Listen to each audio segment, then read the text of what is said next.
तो श्रीनिवास जी की जो पत्नी है लक्ष्मीबाई, वो बड़ी भक्त है, पर श्रीनिवास जी धनवान तो खूब हैं पर दान पुण्य कुछ नहीं करते। ठाकुर जी के मन में आया कि लक्ष्मीबाई तो इतनी हमारी भक्त है, इसका पति श्रीनिवास भी हमारा भक्त होना चाहिए। तो ठाकुर जी एक दीनहीन से ब्राह्मण का रूप बना करके एक सामान्य से बड़े अति दीन ब्राह्मण का रूप बना करके श्रीनिवास जी की दुकान पर आ गए। उनका बढ़िया कुछ व्यापार था, वहां पहुंच गए। श्रीनिवास जी बोले, कहिए विप्र देवता, क्या सहायता करें आपकी? बहुत ध्यान से सुनिएगा।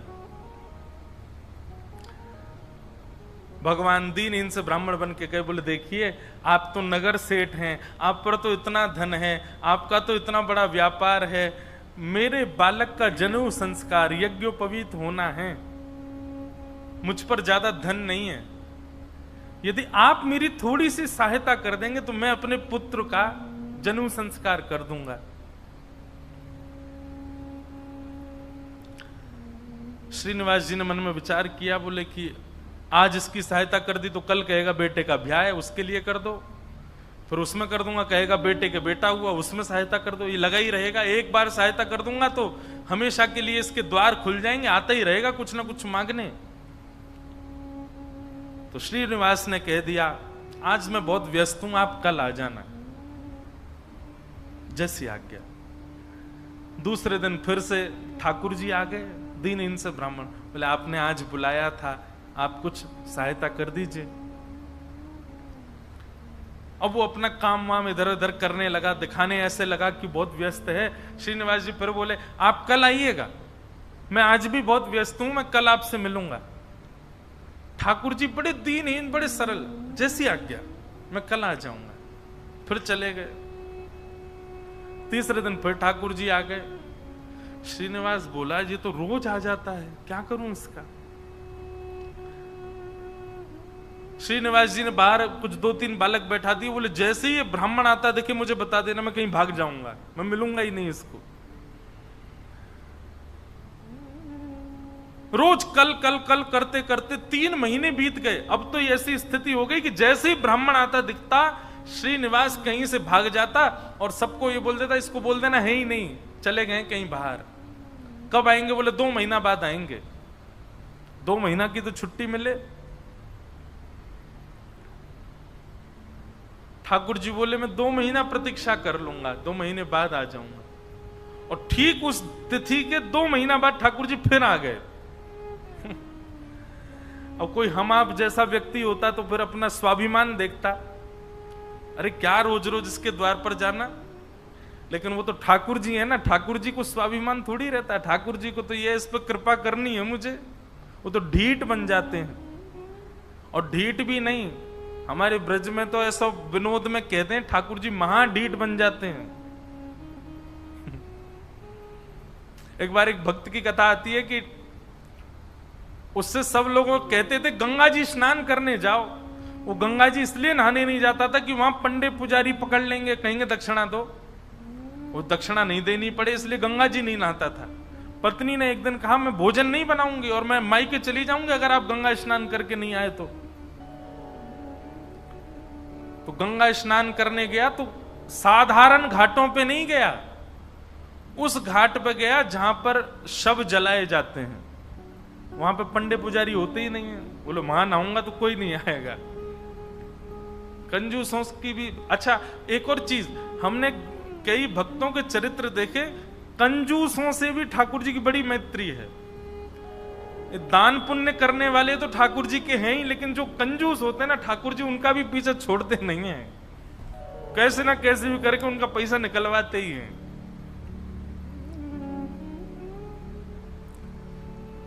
ये किसी अन्य भक्त की कथा है कि वो फिर मरघटा में गया, शमशान के घाट पर जाकर के जैसे ही डुबकी लगाई और डुबकी निकाल लगा के बाहर आया तो ब्राह्मण का वेश धारण करके ठाकुर जी आ गए।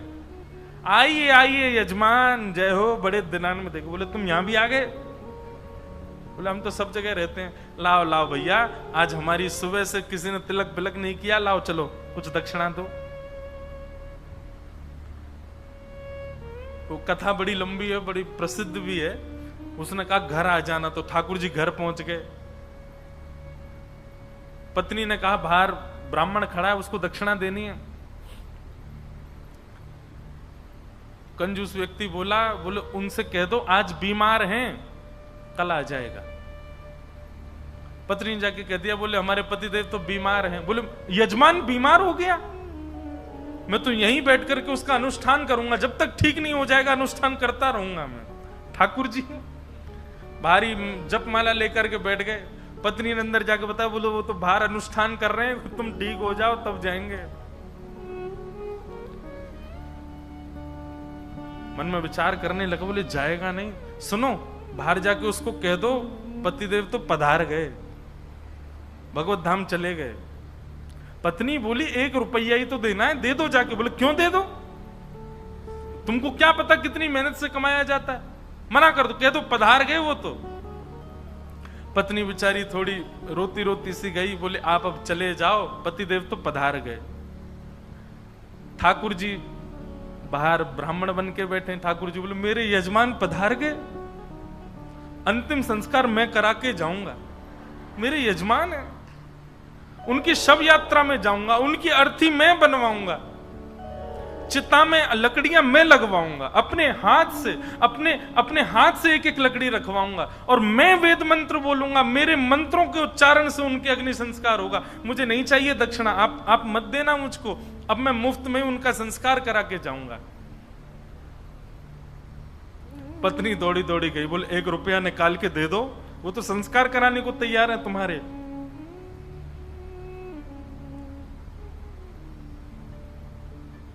कंजूस बोला सुनो एक काम करो, अर्थी लगाओ तुम, और अर्थी बंधवा करके लेट गया। बोले चुपचाप बस ले चलो, थोड़ी दूर तक चलेगा, फिर वो चला ही जाएगा, जब दिख जाएगा ना कि हाँ ये वास्तव में मर गया है तो कुछ नहीं मांगेगा। महाराज अर्थी पर चढ़ गया, राम नाम सत्य बुलवाता हुआ जा रहा है शमशान, लेकिन 1 रुपया नहीं दे रहा है। ठाकुर जी भी चल रहे, बोले तू ढीठ है, मैं महाढीठ हूं, मैं भी लेके ही जाऊंगा। शमशान पहुंच गए, वहां पर चिता बन गई, चिता में शव को रख दिया।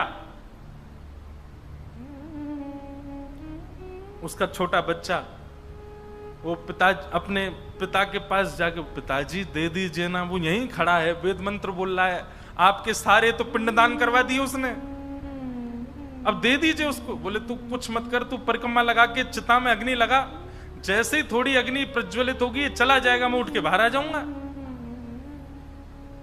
बालक ने जैसे ही चिता में अग्नि लगाई, चिता जलने लगी। ठाकुर जी के मन में विचार आया, बोले भैया भगत, मैं हारा तू जीता, तू निकल के बाहर आ। तुरंत उसका हाथ पकड़ करके खींचा और ठाकुर जी अपने रूप में प्रकट हो गए। वाह भाई, तेरी कंजूसाई पर हम तेरे पर न्यौछावर हो गए, वाह ऐसी कंजूसाई। ऐसे अद्भुत अद्भुत भक्त हुए ठाकुर जी के। तो ऐसे ही थे ये श्रीनिवास। 6 महीना तक ब्राह्मण को लटकाए रखा, लेकिन उसको पैसा नहीं दिया। लेकिन रोज आकर के बैठ जाएं ठाकुर जी, तो बोले मेरे बेटे का यज्ञोपवीत होना है, कुछ दे दीजिए। श्रीनिवास ने कहा इससे बचने का कोई और उपाय ढूंढना पड़ेगा। और उसने क्या किया, खोटे सिक्के जो कहीं नहीं चलते, खोटे सिक्के, पुराने सिक्के जो जिनका कहीं अस्तित्व नहीं है, जिनको कोई लेता तक नहीं है, उनकी 2 थैलियां बना करके, 2 पोटलियां बना करके रखी। और आज जैसे ही भगवान आए तो दोनों पोटलियां उनके हाथ में थमा दी। बोले ये लो पैसा, तुमने मांगा मैंने दिया, अब कल से मत आना यहां पर। ठाकुर जी तो सब जानते हैं, अंतर्यामी। भगवान ने जैसे ही देखा, कहा बोले ये तो खोटे सिक्के हैं, ये तो कहीं चलेंगे ही नहीं, इनका तो कोई प्रयोग ही नहीं होगा। बोले देखो बात हुई थी धन देने की, धन मैंने दे दिया, अब खोटा दूं अच्छा दूं ये मेरे ऊपर है। तुम मंगता हो, मैं दानी हूं, मैं चाहे जो दूं, तुम मना नहीं कर सकते, लेके जाओ इनको। ठाकुर जी बोले कृपा तो इस पर मुझे करनी है, चाहे जो हो जाए। ठाकुर जी चुपचाप श्रीनिवास के घर पहुंच गए। और घर जाकर के उनको पता था कि पत्नी परम भक्ता है, उसके आगे जाकर के ठाकुर जी तो रोने लगे और रोते रोते बोले 6 महीना से श्रीनिवास जी मुझको रोज बोल देते हैं कल आओ कल आओ कल आओ, और 6 महीना बाद आज मुझको ये फूटी हुई कौड़ियां दे दी हैं, खोटे सिक्के दे दिए, कहीं नहीं चलेंगे, मैं अपने पुत्र का कैसे करूं यज्ञोपवीत संस्कार। वो तो परम भक्ता थी, उसका हृदय तो इतना द्रवित हो गया, इतनी व्याकुल हो गई, क्या करूं, मेरे द्वार पर ब्राह्मण देवता मांगने के लिए आए हैं और 6 महीना से परेशान ब्राह्मण देवता हैं। तुरंत दौड़ करके भीतर गई और अपनी अलमारी के अंदर से उनके पिता ने एक सुंदर नासिका में पहनने वाला एक क्या बोलते हैं उसको, नथनी, वो नथनी उनको दी थी, जिसकी कीमत हजारों लाखों में थी उस समय पर। मतलब कि अगर उसको बेच दिया जाए तो खूब सारा धन लिया जा सकता था, इतनी महंगी। अंदर तिजोरी के अंदर वो छुपा करके रखी थी श्रीनिवास ने ही। तुरंत वो तिजोरी से निकाल करके और अपनी जो नथनी थी ब्राह्मण देवता को प्रदान कर दी। बोले आप इसको ले जाइए और आप अपने पुत्र का बड़े प्रेम से आनंद से यज्ञोपवीत संस्कार करो। ठाकुर जी तो बड़े प्रसन्न हो गए। ठाकुर जी उस नथनी को लेकर के सीधे श्रीनिवास की दुकान पे ही गए और दुकान पे जाके बोले देखो आपने तो खोटे सिक्के दिए, उनसे तो कोई काम बन नहीं रहा, अब मुझे एक दानी ने एक स्वर्ण की सामग्री दी है, आप उसको गिरवी रख करके मुझे 100 सोने की मोहर दे दो। श्रीनिवास बोला दिखाओ क्या दिया है। तो जैसे ही वो नथनी दी, वो नथनी तो देखते ही वो समझ गया ये तो मेरी पत्नी की है। उसने घुमा घुमा करके देखा और उसने मन में आया, बोले पत्नी है भी ऐसी, बड़ी सीधी है, भोली है, भक्त है, ये जरूर घर जा करके रोया होगा और उसने इसको निकाल, लेकिन उसने मुझसे पूछे बिना दे दी। श्रीनिवास ने कहा ठीक है मैं देता हूं, रुको। भीतर गए और अपनी दुकान की तिजोरी में ले जाकर के वो नथनी श्रीनिवास ने रख दी और बाहर आकर के कहा अभी मुझ पर मोहर नहीं है, आप कल आइए, कल 100 सोने की मोहर लेकर के जाइएगा मुझसे। भगवान बोले कल दे देंगे ना आप? बोले पक्का दूंगा, मैंने आपकी रख ली ना, नथनी अपने पास रख ली, सोने की मोहर कल दूंगा, अभी जाओ। ठाकुर जी तो वहां से चले गए। श्रीनिवास क्रोध में तिलमिलाता हुआ, आंखें लाल पड़ी, चेहरे का ताम्रवर्ण हो गया, घर पहुंचा अपने। घर में जाती चिल्लाने लगा कहां हो, बाहर आओ निकल करके। पत्नी दौड़ी दौड़ी आई, क्या हुआ क्या हुआ? बोले सुनो,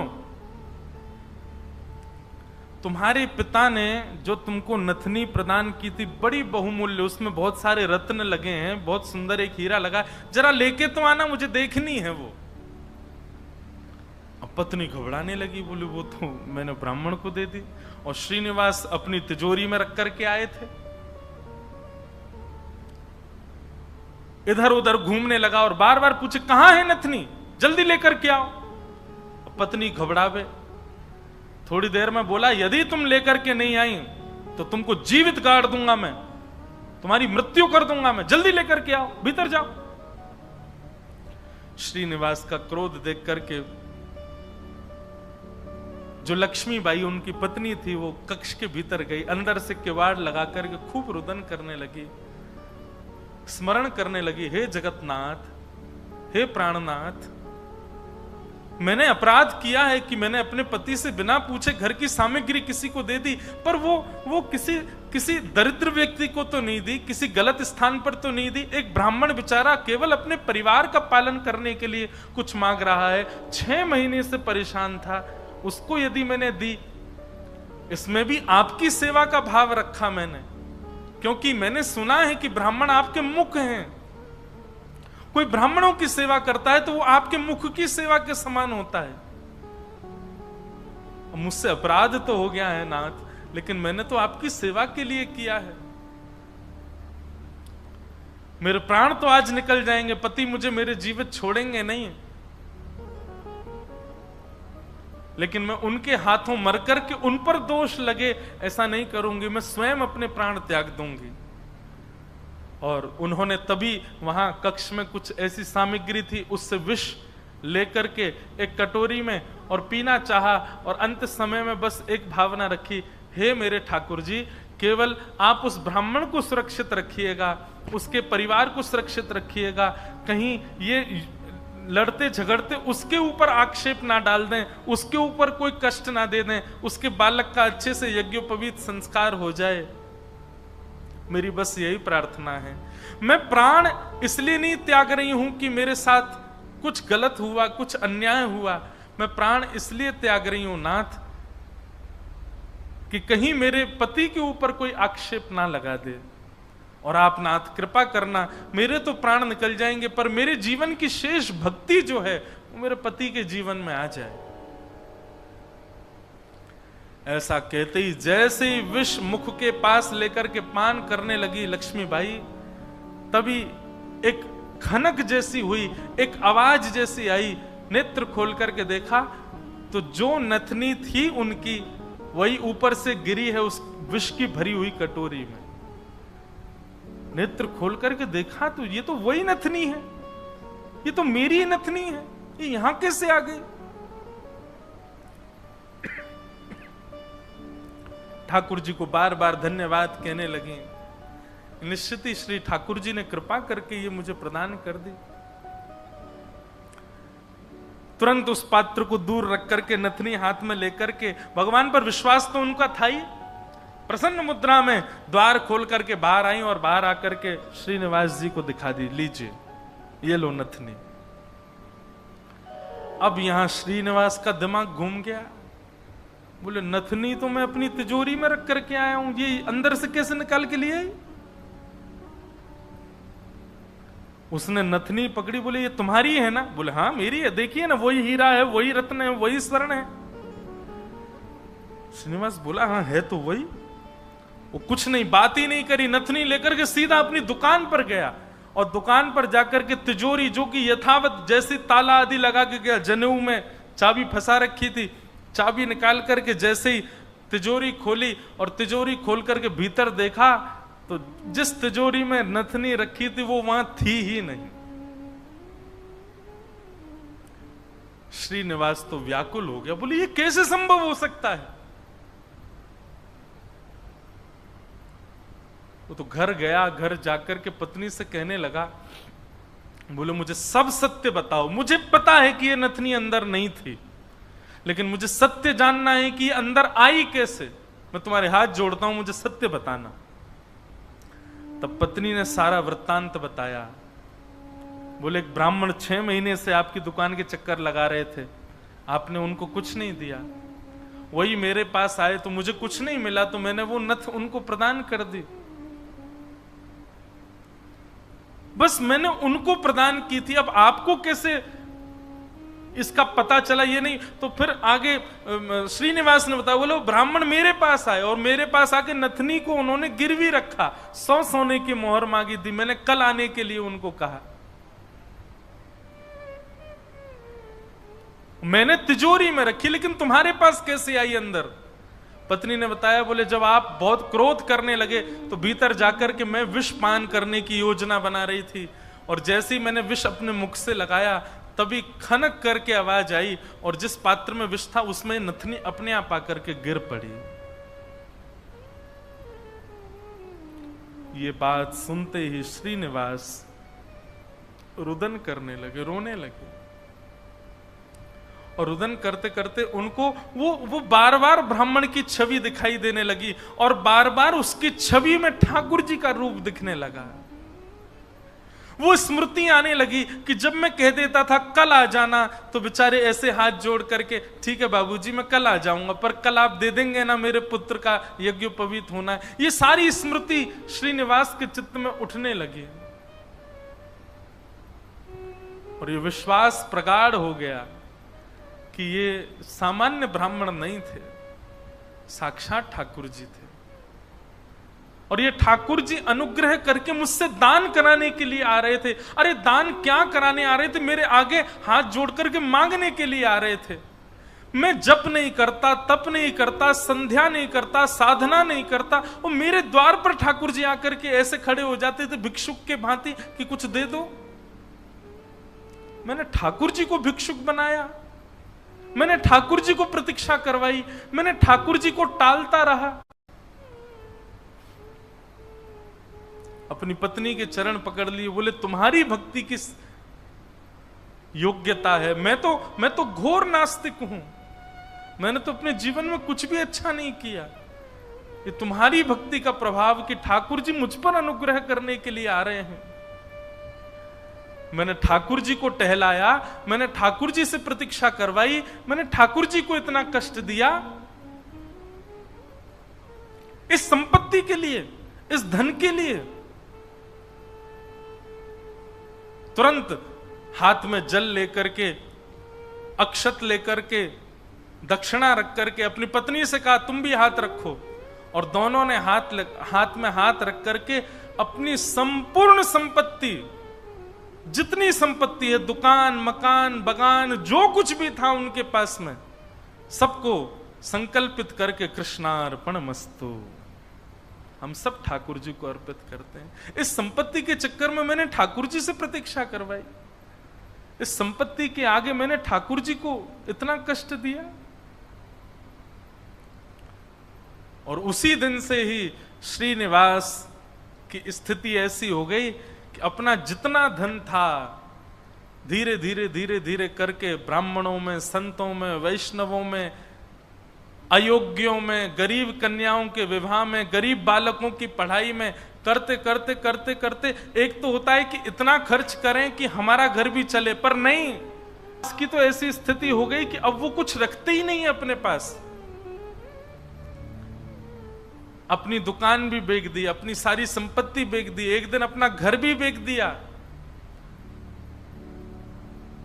परिवार के लोग धीरे धीरे कोसते कोसते दूर होने लगे। अरे क्या बुद्धि हो गई तुम्हारी, सब बेच दिया। सबको ठाकुर जी की सेवा और ठाकुर जी के जनों की सेवा में लगा दिया। एक फूटी कौड़ी भी अपने पास नहीं रखी। बोले कि नहीं, इसकी वजह से मैंने ठाकुर जी को श्रमित कराया, मैं इसको कैसे रख सकता हूं। और सब छोड़ करके, सब त्याग करके पत्नी ने कहा अब हमारे पास कुछ भी नहीं है, रहने के लिए घर भी नहीं है, भोजन करने के लिए अन्न भी नहीं है, पहनने के लिए वस्त्र भी नहीं है, अब हम क्या करें। बोले अब पकड़ो मेरा हाथ।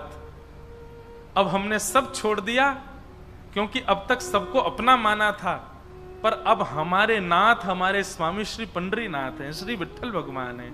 चलो उन्हीं की शरण में, चलो उन्हीं के नगर में, वही खिलाएंगे, वही रिलाएंगे, वही सब करेंगे हमारी व्यवस्था। और श्रीनिवास अपनी पत्नी के साथ पंढरपुर आ गए हमेशा के लिए।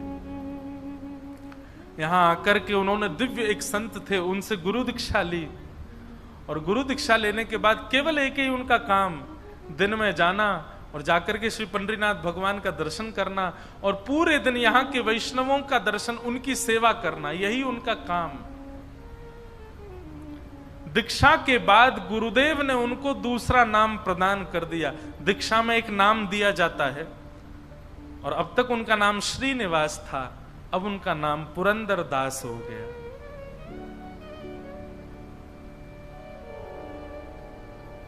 श्री पुरंदर दास चंद्रभागा नदी के तट पर बैठे रहते, दिन भर विठ्ठल विठ्ठल विठ्ठल विठ्ठल विठ्ठल बस चिंतन करते और उस स्वरूप का ध्यान करते जो ब्राह्मण रोज अपने हाथ फैला करके दुकान पर आता था। 4 लोगों को बैठ करके बताते कि मेरी दुकान पर कैसे ठाकुर जी आते थे, और मैं नालायक, मैं दुष्ट प्राणी, मैं रोज उनसे कहता था कल आ जाना, कल आ जाना। अरे मैंने कितना बुरा किया, लोग खड़े करके दिखवाता था, दूर से दिख जाते तो मैं भाग जाता था। मेरे द्वार पर साक्षात जगन्नाथ आते थे और मैं उनके साथ ऐसी लीला करता, ऐसा कपट करता था। उस कपट का ही दंड दे रहा हूं खुद को। और उसी स्थिति में रहते रहते रहते रहते श्री पुरंदर दास जी एक कवि के रूप में निर्मित हो गए और ठाकुर जी की सुंदर सुंदर रचनाएं लिखने लगे। सुंदर सुंदर पदावली, सुंदर सुंदर भाव। लेकिन पुरंदरदास जी का यह भाव है कि वो अधिकतर रचनाएं कन्नड़ भाषा में ही लिखते थे और सुंदर रचनाएं करके श्री पंढरीनाथ भगवान को सुनाया करते थे। पंढरपुर आने वाले भक्त पुरंदरदास जी की रचनाएं सुनकर के आनंदित हो जाते थे और श्री पंढरीनाथ भगवान के सन्मुख कीर्तनकार जा जा करके उस रचनाओं को गाया करते थे। इस प्रकार पुरंदरदास जी अपना जीवन शेष समय एक कवि के भांति भगवान लीला चिंतन करते करते उन्होंने ठाकुर जी के श्री चरणों में अपने प्राणों का परित्याग कर दिया। कहने का अभिप्राय,